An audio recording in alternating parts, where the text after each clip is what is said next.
vocês aí do Chile, aqui é o Bruno Mário que está falando para vocês.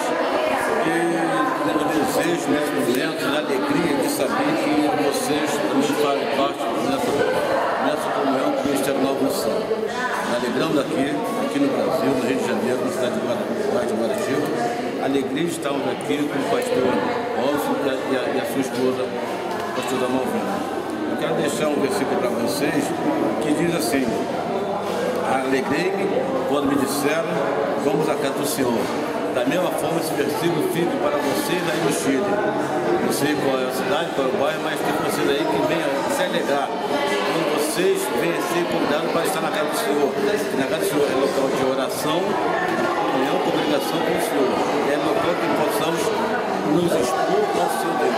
E ouvir a palavra e sair abençoado. Eu quero dizer que estou feliz, estou contente de saber de vocês. Essa comunidade está se estendendo, fora. Muito alegre. Nós estamos aqui nesse